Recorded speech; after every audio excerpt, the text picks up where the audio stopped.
Hey everyone, Prodigy went down 16 buy-ins or $320,000 versus Linus, but has since clawed back to down 8 buy-ins. Nobody ever said it was going to be easy playing who many perceive to be the GOAT in the game, Linus. But Prodigy is a very sharp guy and he's very determined to be the best player in the world. And he's not going to just sit in a corner and get punched repeatedly. He's that kind of guy that's going to fight. Some of the hands we'll go over today will highlight exactly that he's going to, if he's going to lose the Linus, it's definitely going to be him throwing haymakers. And if you guys haven't seen the first video, put a link up here. Prodigy does a great job on some of these hands we're going to go over today of kind of setting himself up to get back into this map. So let's get into it. So just going to start off with some good note taking here. Just make sure we know who we're playing with, what kind of regs. Looks like some good regs. So this first hand, Prodigy starts off with just an open raise from the button. And the C-bet, it seems like kind of wild to be betting kind of a nothing hand, but a heads up situation. This hand is actually these low, 4x, 5x hands actually makes a lot of sense. And the reason is a decent amount of Linus's check raise range is going to include these 4x combos, so he's blocking that. And I think the key here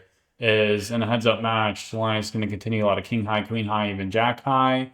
And it may not be apparent on the flop, but when we get to the turn, when you start layering in overbets with a hand like this, you can really just put those hands to pure fold to an indifferent. So it sets up as a nice kind of barreling hand. That's actually what we're going to see here, where Prodigy get the jack turn, which is really good for Prodigy because Linus doesn't really have ace jack. He 3-bets most of them at this point. So any like really Broadway card is just a brilliant card for Prodigy. And he does go for the 2x over bet.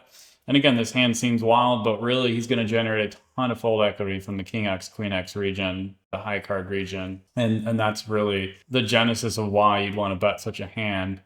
And now there's a decision to be made on river here. Pot 2.5x pot left. And he goes for the shove. And a shove line is totally cool. But, the tricky thing here is if you have ace king, ace queen, you don't ever really want to shove because there's just, at this point, there's way too many 2 pairs into Linus's range. He folds so much of his range, so many 1 pairs in high cards.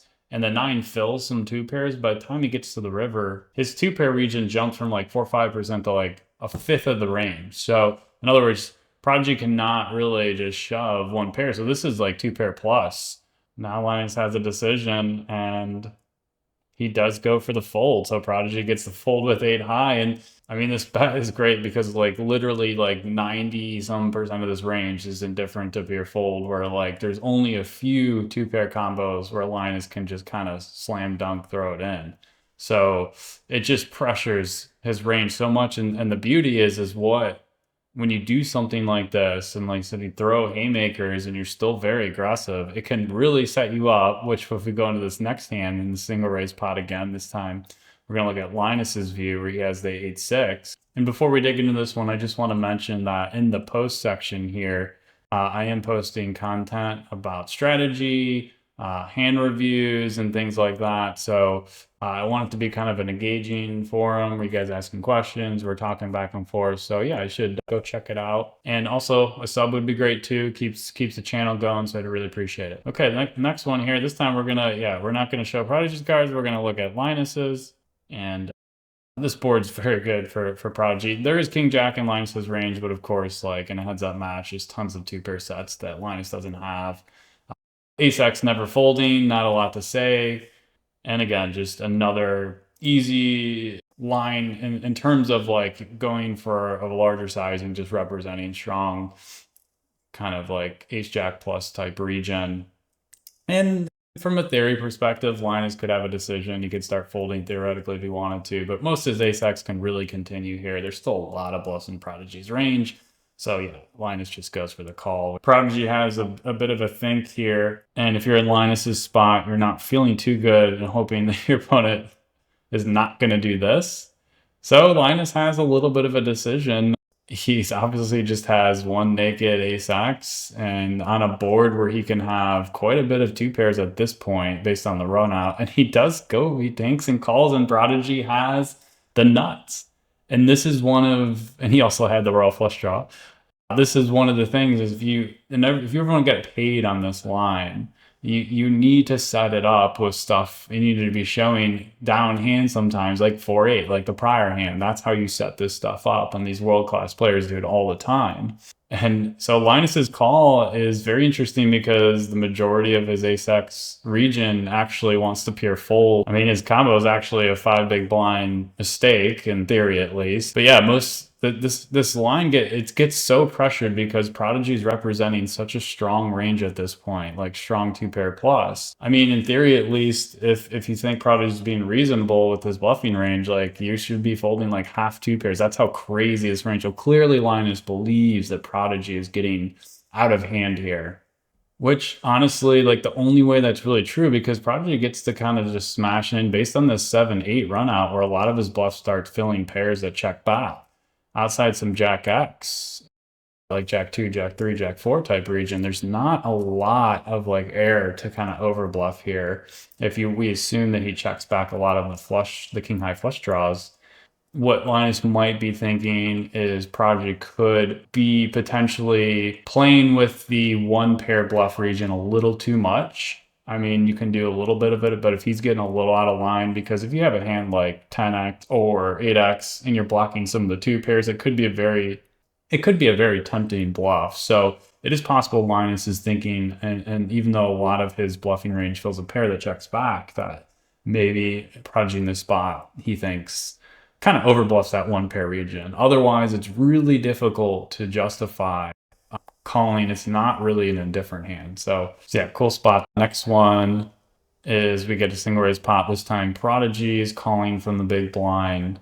Linus goes ahead and checks back, and on the turn, the probe strategy, there's a lot of strategies you can choose. You can split range. Prodigy goes for the overbet, and he's double blocking flushes, straight draws, things like that, so it kind of makes sense.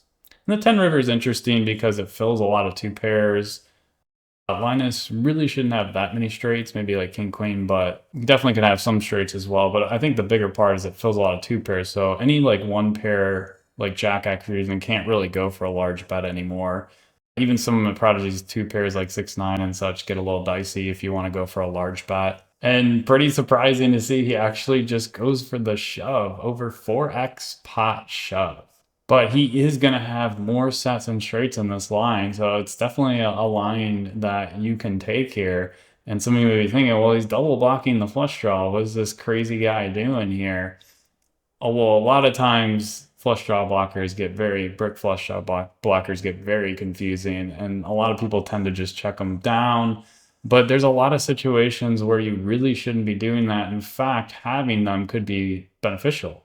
Like in this case, having these combos here is like I said, Linus has them a lot of straights. He's blocking some of them, but the thing is Linus is going to want to defend a hand more like Jack 8 versus Jack 7, right? Because Jack 8 double blocks the straight, which Prodigy will have. So there's that part of it that you want to be thinking about, where Linus is going to want to continue some of the cards that he has, like some hero calls, because they're double blocking. If you're 4xing, like you're mostly representing straights, maybe sets. But so it was a clever pickup by Prodigy, and it is a theory approved combo, by the way. Theory gives it a check mark. It is a very clever one to kind of pick up, that like it's actually blocking a lot of the calling range. You know, there's some folds as well, but it's definitely a clever combo to pick up.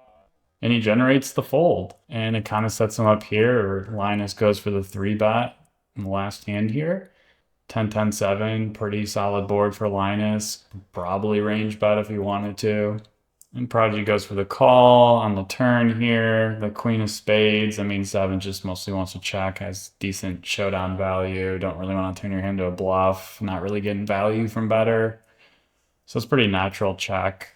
And versus the large, it's definitely not unreasonable to call. There's a ton of bluffs in Prodigy's range. Again, just a reminder for those who don't play heads up. I mean, you could float all sorts of king high, ace high, like wheel stuff, and just low pairs you can turn on bluff. There's plenty of selection here.